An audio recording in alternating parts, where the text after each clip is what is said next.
news. Lots of news today, and some of it be breaking news. First up, Cody BeLlinger is a New York Yankee once again. The New York Yankees and outfielder Cody BeLlinger are in agreement on a 5-year, $162.5 million contract per multiple reports. The deal includes opt-outs after the second and third seasons. Interesting. That is new. A $20 million signing bonus to avoid some of the taxes from that New York City. Been there, done that, and it had a full no-trade clause. According to ESPN's Jorge Castillo. That is a very interesting deal, which we're going to talk about in just a moment. Primarily hitting behind Aaron Judge, Bellinger had a strong 2025. He hit 272, 29 home runs, 98 RBIs, and 813 OPS in 152 games. Very, very good. Not quite his MVP season, but up there. It's the type of production that team needs to retain. Now, do we think he's going to do exactly that? No, but he, over the last couple of years, especially coming back with the Cubs, he's been a rock-solid player. So I would expect, even if there is some little bit of regression from age, he is going to be very productive, especially behind Judge. As of late Tuesday, it appeared the Yankees and the Mets were the main suitors. Surprise, but then the Mets acquired an outfielder from the White Sox that we'll talk about in just one moment. But Bellinger was initially seeking a 7-year deal, and after a lengthy stalemate, I bet you those opt-outs early in the contract were the ones that got it going. It is very, very interesting that he has a 5-year deal. That's a lot of security, but he can just cancel that thing after year 2, which is cool. This could be, not cool, that was the wrong word, which is interesting because this could potentially be a 2-year deal where he can then, if he can get himself out of a situation that he doesn't want to be in anymore. I don't know if you guys are noticing this, but opt-outs are becoming, I think, the big ticket that is moving around that is getting these things done. Opt-outs are options to move on. And though they're almost always player options, if you get a mutual option, like building in options is a great mechanic, I think, for people getting what they want or giving themselves the option to change their mind at some point. So you don't go halfway through the year like, I don't want to be here for 4.5 more years. You can actually say, okay, let's keep trucking here, and then in a year and a half we can reassess. I think that is just good across the board for everybody, so no one feels so locked in that they need that it gets resentment happens, and I hate that. So good for you, Cody, and good for you, Yankees fans. You got your guy. We know how bad you wanted it. You got your guy. Okay, there was another piece of news that I would be remiss if I didn't cover, and you know me, I got to get into this stuff. But there was an article released last night by our boy Evan Drellick over at The Athletic. MLB owners enraged by Kyle Tucker deal will push for salary cap no matter what. There was actually a quote from a person that has been briefed on the situation, and this is what the quote from the article said. Credit to Evan for writing the article. Major League Baseball owners are, quote unquote, raging in the wake of Kyle Tucker's free agency agreement with the Los Angeles Dodgers. There's now in quotations, this is a direct quote, a 100% certainty that the owners will push for a salary cap. One person briefed on ownership conversations who was not authorized to speak publicly told The Athletic. So he spoke publicly. What that means is it was leaked. So these guys are going to go for no cap no matter what it takes, the source said. So this could mean a lot. I've gotten asked the question so many times, how likely is it that a lockout happens because of this deal? And I was always hesitant to kind of go one way or the other. It's a complicated situation. I didn't want to get ahead of my skis. But this is an interesting situation now if we take this at face value. It could be posturing. It could have been thrown out there just to get fans a little bit more up in arms, because at the end of the day, and we say this over and over again, I'm going to keep saying it, this is a battle of sentiment. The fans feel a certain way. The teams are going to hammer the thing that makes you the most mad, and players are going to try to make you mad at the owners. Like, that is how this works, because you guys matter, because this is for you, because it's entertainment and you are the ones being entertained. Like, if you aren't happy with the product, none of it matters. Like, fighting over money doesn't matter because the money will go away. So, like, we got to listen to you. Listening to the fans is very important.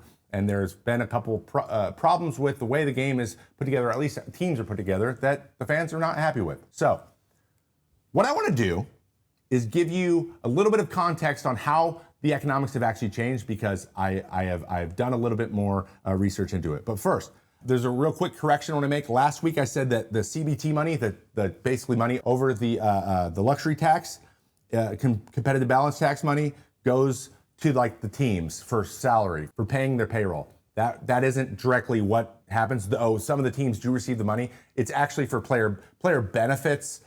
We're talking pensions, all that kind of stuff, and also operations of the league and team operations. So like it's not earmarked specifically for that. That's what I said, that like the teams get that on top of revenue sharing. That's not entirely true, so I just want to make that clarification. Revenue sharing does have to be used for payroll, and there is a mechanic put into the CBA that says you have to use your revenue sharing to improve your team, not go to payroll, improve your team. So instead of giving it to, I don't know, the talent on the field, it's more like we bought a bunch of slow-mo cameras and we're like upgrading stadiums and stuff and trying to avoid it that way because you get tax write-offs and stuff that way. So there was actually, and then there's supposed to be a mechanic that you have to do it so you can file a grievance. There's been one grievance filed. It was against the 4 teams that you would assume it's against.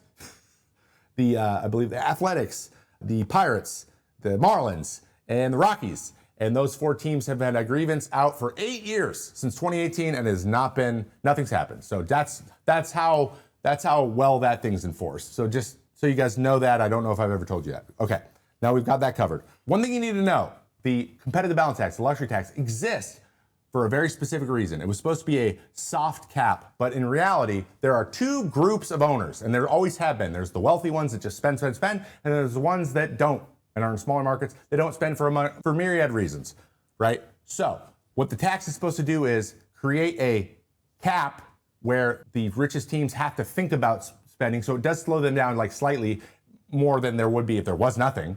And then what it does for the smaller markets is, and it's a built-in excuse to not have to spend that much money. So that's why they both were like, okay, this is a compromise. We can cap you guys, so it'll slow you down a little bit, but also it gives us a reason to keep doing what we're doing. So everyone's happy. Now the economics of the game have changed, and now those teams who are just raking in the RSN, the regional TV deals, those are going away. And they are only seeing one way to make money, and that is through franchise values. And we need franchise values to go up, and the best way to do that is through a salary cap, and that is why we are getting this comment. It is less about the Dodgers hemorrhaging money to players. It's less about that. It's more about this is a great opportunity to push really hard for the salary cap because there's never a better time for fans to get behind us for it. Which, if you are a fan, you probably agree. So let's talk hypotheticals. Let's say 20 teams, and I have a proposal. How I think, what I think a proposal would be from the players to the teams that would help, that would solve the team's problem, the players' problems, and the fans get benefits as well. And I want to explain it to you. No one does this, and I want to do it really quickly before we move on to more of the news, okay? It seems to me, with this coming from the smaller markets, that kind of agreement between the big teams and small teams is fractured a little bit, and they're not on the same page. They might be, they probably aren't, because the Dodgers probably don't want a cap because they have an advantage right now, right? So if there's a fracture, that means there's leverage, all right?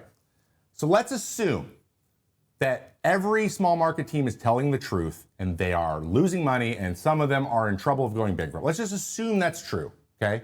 It might be, it probably is. Nothing's ever fully false, so it's probably true. And the only way that their business can be viable is if they can increase their franchise value by predicting their costs every single year.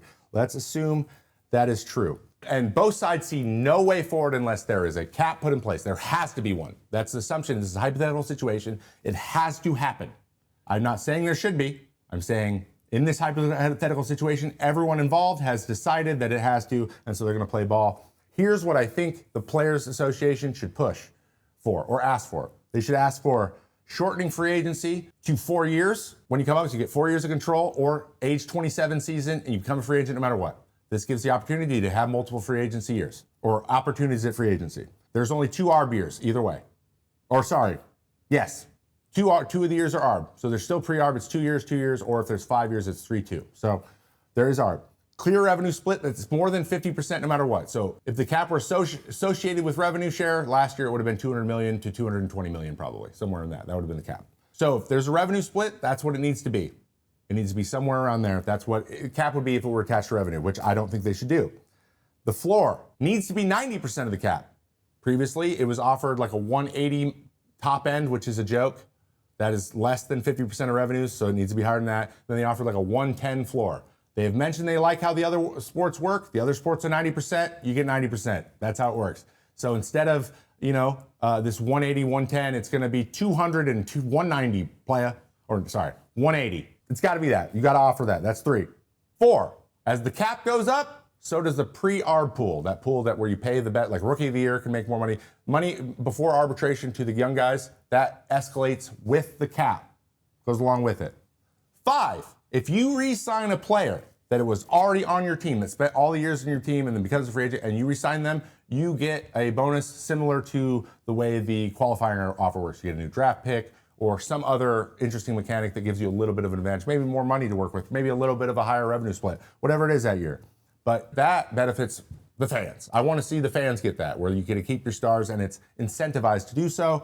There could be a minimum star contract, kind of like the franchise tag, where there's a minimum amount of years you give to a certain number of players on your team so that there's protection there. Number 7, certain restrictions on deferrals to dodge caps. You can't use deferred money to dodge the cap. It has to count some way or the other, and there has to be penalties for doing so. Deferments are a big issue. So that needs to be taken care of. And then the last one is the cap isn't a function of revenue, it's a function of franchise values. So if the franchise value goes up, so does the cap, because as an asset appreciates, I think everyone involved in making that asset appreciate, the players and everyone else involved, should also see some of that benefit as well. That is probably going to be the sticking point. If that needs to happen, players need to go, okay, flip the switch and say, here's what we want. What do you got? At some point, it needs to stop being this like, oh, we've never had a cap. Like a proposal's going to go out and it's going to change. But that is a big thing that needs to change, in my opinion. And I think we'll start to see real movement that way. Now, are they going to get all that stuff? Of course not. You negotiate from here. But like, if you're going to do it, those are the types of things that need to happen. And I think they can really improve the product overall and make things more equitable, not only for the players top to bottom, but also for fans and also for all the teams. If there's a big group that truly wants competitive balance and they truly want parity, how can you say no to some of this stuff? But now don't worry, they will say no.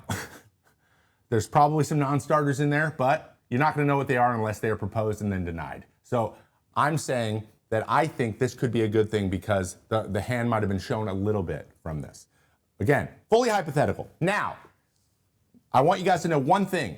If a cap goes into place, it's not like the next year it's just in place and then all the contracts are going to be knocked down. Contracts are guaranteed right now. Going backwards on contracts guaranteed is not going to happen. Like giving up a guaranteed status, that security, once you've had it for the entire time that this has existed, that's not a precedent that you can set. You just can't do it. I think everyone can agree with that. Once you have something that's guaranteed to a level, like maybe that changes the numbers, but they, like saying, hey, we're taking your money back even though you signed your deal 5 years ago, that can't happen. So what's going to need to be done is it's going to take a while. It's going to take 5, maybe even 10 years to wind down some of these contracts, let them expire, let them end. And then the new ones, like we just don't add any more to the pile. But you're not going to see the benefits of the parity and the signings and stuff immediately. You're going to see that have to change and they're going to have to readjust, and that's going to have to go slowly over time. So if you're willing to wait, that is something that's going to happen. So there might be a different way.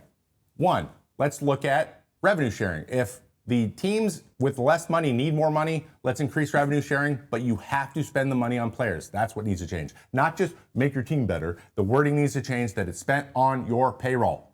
On your payroll. A large portion of it has to be on your payroll. That needs to change. That would fix a lot. That would automatically bring up the bottom. It would bring it up immediately. Immediately, because there would be an allotment of money they had to spend on players. That's a de facto floor, or a function of one. Right? And then you add teeth to the luxury tax where there actually is penalties when you get up there. Like you lose picks and you lose the ability to defer money at all. You lose mechanics that actually allow you to make the team better. So you actually have to think about going over those thresholds. So those teams come back down. So now we have this happening. That might be easier. That might not take 10 years to do. Just throwing it out there. I want to know what you guys think. That might be, we don't have to break the whole thing and then try to fix it again when the game's fun to watch. Maybe we just address those two major factors, make them a little bit more strict and a little bit more clearly enforceable, and that might help us move us in that direction. Maybe that's a place we start first. But again, we have a year, but I'm just saying. So don't freak out about this 100% it's going to happen thing. there's a chance that it could actually potentially get the ball moving and get real change made sooner rather than later, so we don't miss baseball. Because at the end of the day, fans, they want to see their stars stay where they are, so they can root for guys for their entire careers. They want there to be baseball, and maybe we can even let's hold some ticket prices steady for a bit. That's never going to happen because business people are business people. But I hope that helps the fans get what they want. And at the end of the day, if we go with my other proposal, the players get tons of security. They get protected by a lot of different things, and the owners get a cap, even if it's associated with their franchise values. I mean, everyone wins. Who can deny that? All right, moving on with more news. Finally, Louis Roberts gone. He got traded to the New York Mets for Louis Angel Acuna and right-hander Truman Pauly. So I guess that's what it took to let him go. I've been the biggest kind of head-scratching guy for the last couple of years over the trade deadline. Like, what's going on? I don't know what's happening. Why is this guy still here? But he is officially the center fielder for the Mets. Huge defensive player. He's had a great 2023 year. He is high potential, but he's been riddled with injuries. So we'll see how it works. But if healthy, he fits perfectly in the middle of that outfield and possibly get a little bit of fire lit in that engine to be with a team full of stars. This could be a good fit. I'm excited to see how it plays out. With the injury to Ha-Seong Kim, who's going to be out for at least 5 months, the Braves signed Jorge Mateo to help out at shortstop. It's been tough at shortstop for the Braves since Dansby Swanson signed with the Cubs. Mateo hit 177 with one home run and 3 RBIs and 83 appearances over 42 games last year with the Orioles. The guy can run, so he should help be a stopgap. They'll probably have a revolving door there and see how much value they can get. But Kim injured her middle finger, slipped on a sheet of ice when his native Korea last week. Dang, that stinks.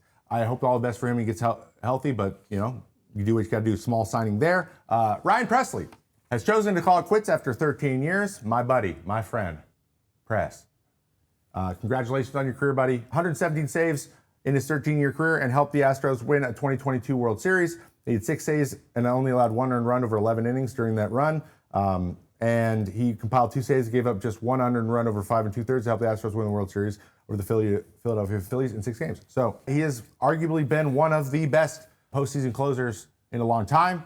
He's going to go be a coach. He's going to assist in their player development with the Twins, primarily working with pitchers in both minor league and major league level. So congratulations, Press. Wish you all the best. I should probably text you. Congratulations. It's great over here. It's really great. Also, now that Cody BEllinger signed with the Yankees, that opens the door for Jason Dominguez to possibly be a trade chip. They are looking at possibly going for some starting pitching, as everyone always needs. On that list is Freddie Peralta, Mackenzie Gore, and possibly Joe Ryan. Brandon Cuddy wrote that Dominguez could be Yankees' best trade chip of The Athletic. Could be the Yankees' best trade chip if moved. So there's flexibility there. He hasn't quite panned out, though he has been a quality player at times and thrown flashes. It is a value that I think another team could get. So Justin Verlander is also being talked to by a bunch of different clubs. He's continuing to go. He's entering his age 42. He's entering his 43 season. He pitched really well down the stretch last year, and he's going into his 21st season. And this guy is not going to be left behind by the Hall of Fame voting. He is definitely getting in. If Verlander does sign with the Orioles, he will continue the trend of only pitching for teams that have orange as one of their colors. Excuse me? Tigers, Astros, Mets, and Giants all have orange in them. That's crazy. Nice find, DK. The Dodgers are interested in Freddie Peralta, according to the Athletics' Katie Wu. Let's hope not. Let's move on.